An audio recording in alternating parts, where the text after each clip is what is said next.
I love having a dip, having a go with it. It's great. So they're all the kind of positives for this machine. As a manual arc welder, I'm going to turn it off, it's too noisy.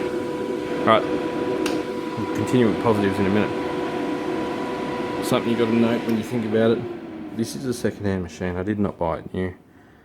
It's reasonably loud fan-wise, but it does have a big fan in the back.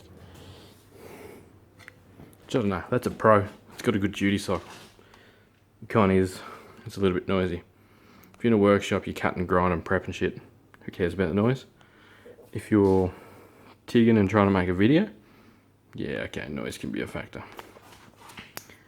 But as I was saying about the manual arc powered, as a supply for an arc machine, 170 amps. It's going to run a 4mm rod, no worries. Make sure you've got adequate power to do that. Do not do that off a lead. This is technically a 15 amp machine. Some idiot fired the plug on this one, not me actually.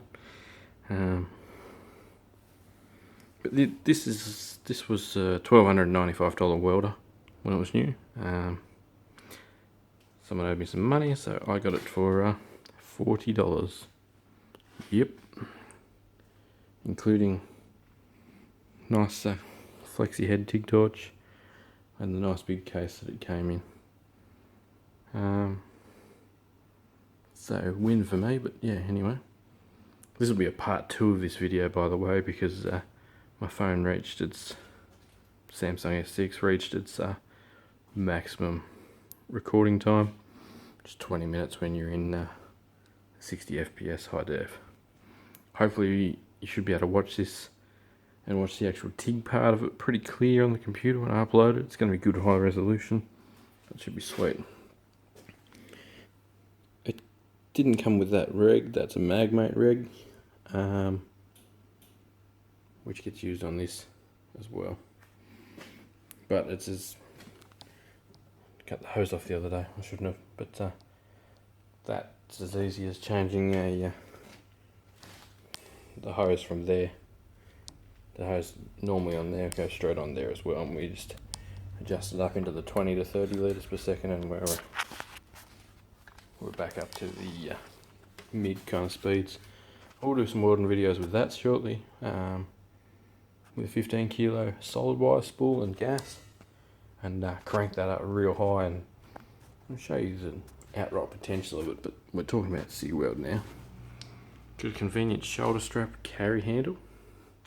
A lot of them don't have the carry handle, but they've got the strap. Carry handle's always good as well. It's got the nice big conductors, twist lock conductors. I'm not 100% sure of their names, sorry. It's got the big ones. I believe they're twist locks. This little piggy here is the control for your HF and your trigger start. This is just your negative side. Something to take note: positive to the workpiece, negative to the torch when you TIG welding. Yes, it's different. Why is it different? Because it actually lifts. So the electrons flow from the piece of work to the tip of the TIG torch. Creates a lifting function, and you don't blow as many holes in things. Hence the delicate work and what's really good for it. It's got an overheat light here. Unless I'm working in tropical cans, I hope to never see that. Theoretically I shouldn't. Getting the TIG part of it off, we undo this one, undo this one, undo this gas connection. It's off. We then transfer our earth lead, this buddy, into here. We connect up a standard old electrode holder like so. To the positive, flicker up into manual arc, and away we go. Lift TIG is what you'd use if you didn't have a push button HF TIG torch like this. You don't have to use it as HF. I picked up this TIG handpiece off a mate. just as a spare. He didn't want it anymore. So we could actually put a lead on this, and Bob's your uncle, we're all good, we could use it. You don't have to use the HF, you can use it as a lift or scratch TIG. I'm not sure if scratch and lift's the same thing. I think scratch, it's always active. Lift, it's got a little bit of power to it, and it arcs when you lift it away. It like jumps on it when you get away from it. This handpiece like this has all got automatic gas control, so you'd actually be able to leave that valve open rather than this being direct plumb to your bottle. Leave that valve open, let the machine control the gas flow, and your reg of course. To the same token, I could use this smaller grade TIG torch to do the same thing. That's my one off my Unimig. It runs smaller connections because the Unimig's only a 140 amp machine, so it doesn't need the big ones. But that is a that's a lift TIG.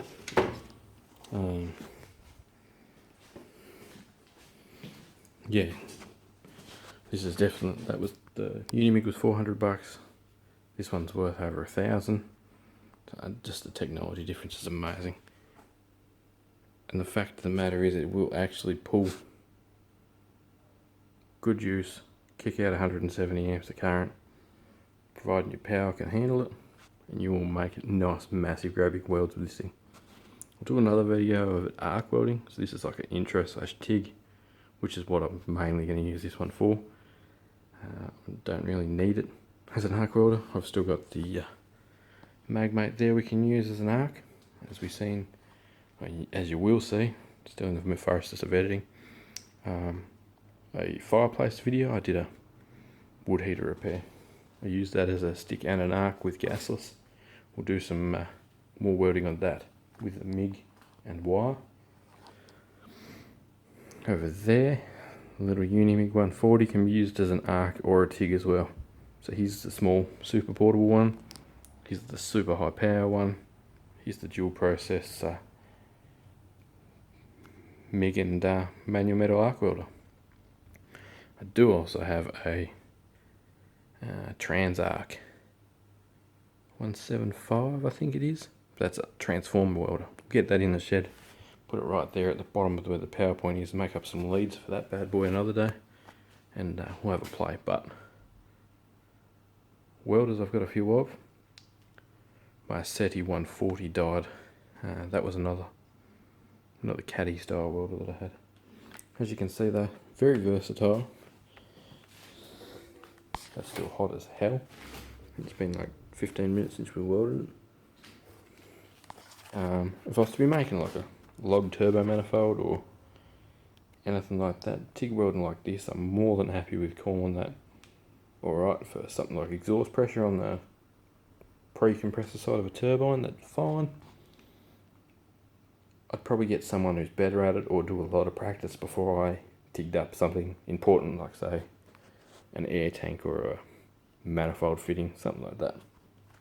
Not exhaust manifold, like compressed air manifold. But I'm definitely good enough to stick like stuff like that together. Bits of exhaust, no problems at all.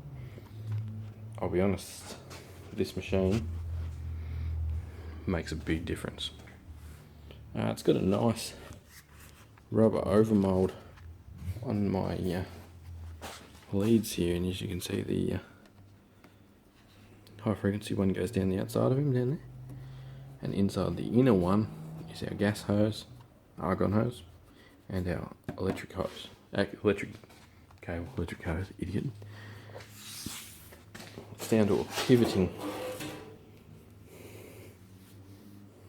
ball on the back of the torch there. Hope that makes sense. And down to a flex head with a micro switch. That feels a lot like a MIG when you're using it, because you got the switch and flick the switch and you got infinite amounts of power kicking out of it. But yeah, that's her. Quite a good little rig.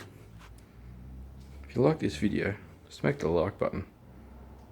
If you're not subscribed to my channel and you want to see how someone who's not a complete professional Not someone who's highly trained, someone who will explain it in like more of a layman's terms. Hit the subscribe button, or tell me what you want me to weld with this thing, or what the limitations are, or I'll see if I can get some 4mm rods off my buddy. We'll crank her up to 11 and weld some 4mm rods with it. I'm not sure that is an Imperial. Sorry people overseas, especially in the States, you love your Imperial measurements. Great unit. Great accessories to go with it. I might add, I'm only using a small tungsten in this. As you can see, we haven't really marked the tungsten either. Whereas in scratch TIGs you normally do. A bit hard to focus on because it's so small and bright in there. But it's a 1.6. I do sometimes run a 2.4. Anyway, thanks for watching. Subscribe to my stuff. All these things are down here. You can still buy these units on eBay. Probably buy them through Cigweld or something similar that they might have been superseded with. Doesn't do aluminium, only a DC TIG. Great unit. Thanks for watching. See ya.